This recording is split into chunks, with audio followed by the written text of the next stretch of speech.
Hello friends, I am Ayushi Makwe Dube. Welcome you all in my YouTube channel English Tutorial. तो आज का video start करते हैं एक बहुत ही इंटरेस्टिंग टॉपिक से, जो कि है ऑक्सिलरी वर्ब्स और मॉडल वर्ब्स। हमने लास्ट वीडियोस में वर्ब के बारे में पढ़ा, टाइप्स ऑफ वर्ब के बारे में पढ़ा और उसकी फॉर्म्स के बारे में पढ़ा। आज हम बात करेंगे ऑक्सिलरी वर्ब्स और मॉडल्स वर्ब के बारे में। Let's start. तो सबसे पहले तो हम मीनिंग क्लियर करते हैं कि ऑक्सिलरी वर्ब्स क्या होती है। तो ऑक्सिलरी वर्ब कुछ और नहीं, एक हेल्पिंग वर्ब होती है जो कि वर्ब के साथ सेंटेंस में लगाई जाती है। क्यों लगाई जाती है?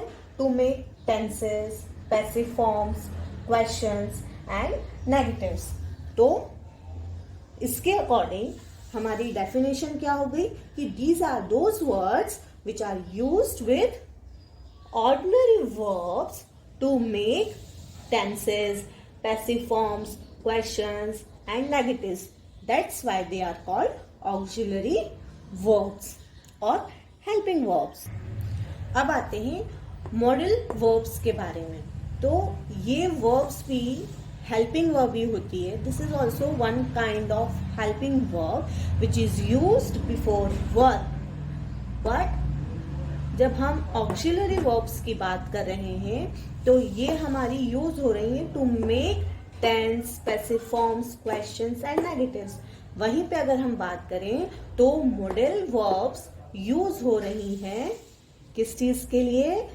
To express meaning such as permission. जब हमें परमिशन लेनी हो, जब हम किसी सेंटेंस में पॉसिबिलिटी की बात कर रहे हो या हम सर्टेनिटी की बात कर रहे हो, तो उस जगह पे हम लगाएंगे modal verbs.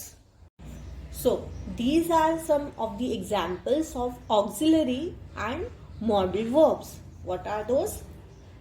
is, am, are, was, were, shall, will, can, may, must, should, would, could, might, ought, has, have, had, be, been, do, does, did.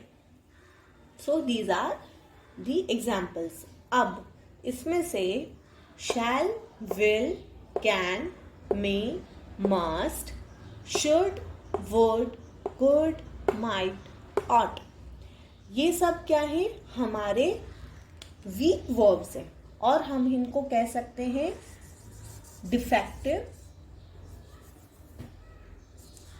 Verbs.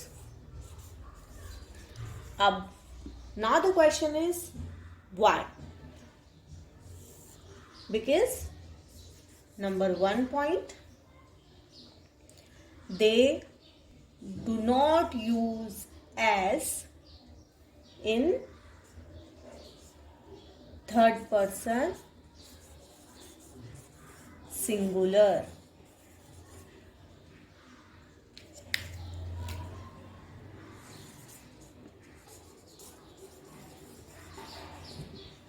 Second point, they do not have infinitive.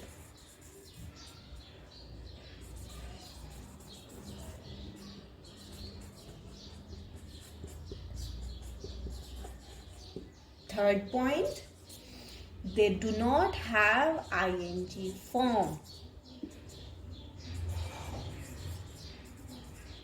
That's why they called as defective verbs.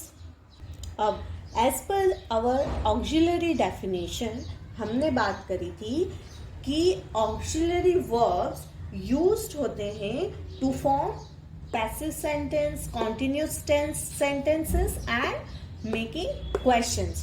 तो इसको हम example के through देख लेते हैं।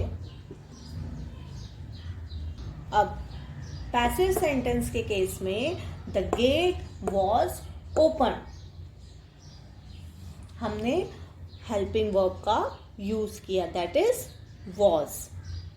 अब जब हम कॉन्टिन्यूस टेंस का यूज करेंगे, कॉन्टिन्यूस टेंस किसी भी फॉर्म में हो सकता है, चाहे वो प्रेजेंट हो, पास्ट हो, फ्यूचर हो, हम हेल्पिंग वर्ब का यूज करेंगे। तो यहाँ पे हमने क्या यूज किया है, इज।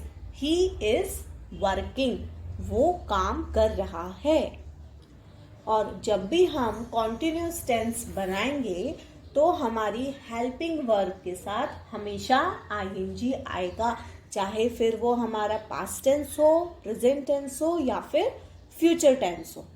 अब जब हम क्वेश्चन किसी से पूछ रहे हैं तो भी हम हेल्पिंग वर्ब का यूज लेंगे, जैसे कि have you done your homework, question mark. हमने एग्जाम्पल्स देखे थे अभी थोड़ी देर पहले, जिसमें हमने बहुत सारे एग्जाम्पल्स देखे थे जो कि थे ऑक्सिलरी वर्ब्स के एग्जाम्पल्स, जिसमें था हमारा is, am, are, was, were, shall, will, can, may, must, should, would, could, might, ought, has, have, had, do, does, did, be, been, been. तो ये हमारे एग्जाम्पल्स थे। अब इन एग्जाम्पल्स को हम डिटेल में पढ़ेंगे कि ये हमारे हेल्पिंग वर्ब्स कब यूज होंगे, कैसे यूज होंगे और इनके क्या रूल्स हैं यूज करने के। तो सबसे पहले हमने लिया है हैव, हैज और हैड। इसमें हम पढ़ेंगे कि हैव कब लगाया जाएगा, हैज कब लगाया जाएगा, हैड कब लगाया जाएगा, इनके क्या रूल्स हैं, ये क्यों ही सिर्फ पर्टिकुलर सेंटेंस में लगेंगे, क्यों सब सेंटेंस में नहीं लगेंगे, आइए जानते हैं डिटेल में। तो हमारा सबसे पहला पॉइंट है कि हैव, हैज और हैड हमेशा परफेक्ट टेंस में यूज होगा।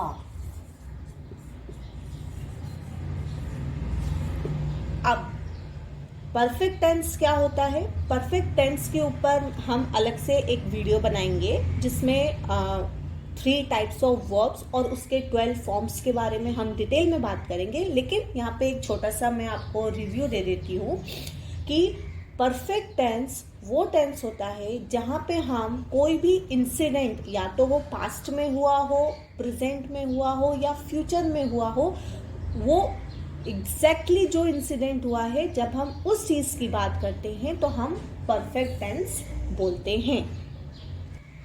एग्जाम्पल देख लेते हैं। He has walked. अब इस सेंटेंस में उसने काम किया। अब उसने काम किया, ये क्या है? एक परफेक्ट इंसिडेंट है, ठीक है। तो हमने यहाँ पे हैज लगाया। अब ये क्वेश्चन आता है कि परफेक्ट टेंस तो हो गया, लेकिन हैव कब लगाना है, हैज कब लगाना है, हैड कब लगाना है? तो हैज हम लगाएंगे थर्ड पर्सन सिंगुलर के केस में। हैव कब लगाएंगे? सेकंड पर्सन फर्स्ट पर्सन और प्लूरल के केस में। और हैड कब लगाएंगे?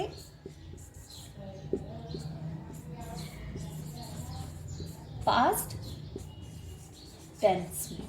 मतलब जब भी हम पास्ट की बात करेंगे, चाहे फिर वो फर्स्ट पर्सन हो, सेकंड पर्सन हो, थर्ड पर्सन हो, हमेशा हैड लगेगा। लेकिन जब हम प्रेजेंट की और फ्यूचर की बात करेंगे तो थर्ड पर्सन सिंगुलर के केस में हैज लगेगा और बाकी फर्स्ट पर्सन, सेकंड पर्सन और प्लूरल के केस में हैव लगेगा। अब ये हमारे 2 एग्जाम्पल्स हैं। Example 1, I have to be there by 5 o'clock। मुझे वहां पर 5 बजे तक पहुंचना है। यानी कि यहाँ पे हम फ्यूचर टेंस की बात कर रहे हैं, ठीक है। और यहाँ पे वो एग्जैक्ट इंसिडेंट बता रहा है। ये सिचुएशन जो है, इसमें एग्जैक्ट हमको इंसिडेंट के बारे में पता पड़ रहा है कि उसको 5 बजे वहां पे पहुंचना है। यानी कि ये हमारा क्या हो गया? Perfect tense. तो फ्यूचर टेंस परफेक्ट टेंस में हम क्या लगाएंगे, हैव, हैज और हैड। अब ये क्वेश्चन है कि हम क्या लगाएंगे, तो ये हमारा क्या है, second form, first form of the verb. तो first form of the verb में हमारा क्या लगेगा, हैव, तो हमने लगा दिया हैव। सेकंड एग्जाम्पल देख लेते हैं, he had to move the furniture himself. अब यहां पे क्या है, ये पास्ट टेंस की बात हो रही है, मतलब ये जो इंसिडेंस है ये पास्ट में हुआ था।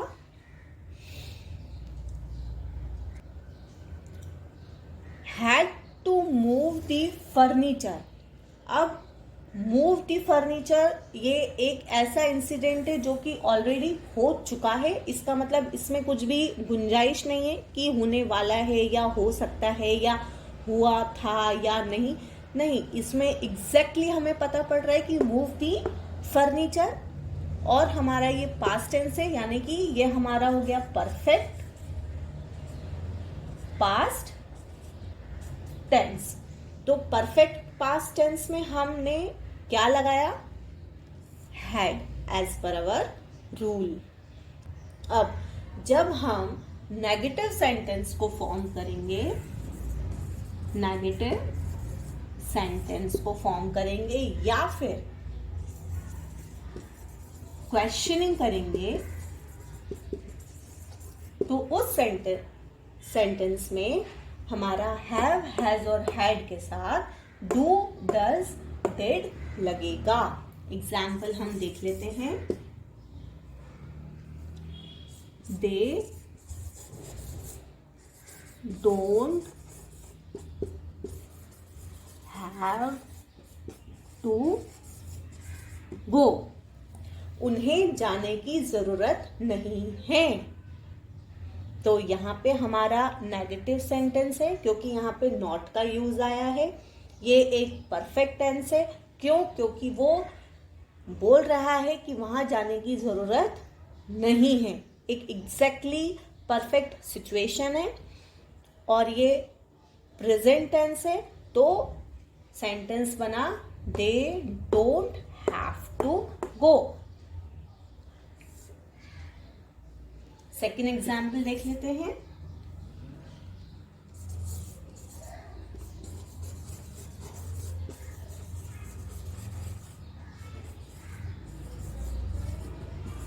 क्या उन्हें जाने की जरूरत है, do they have to go.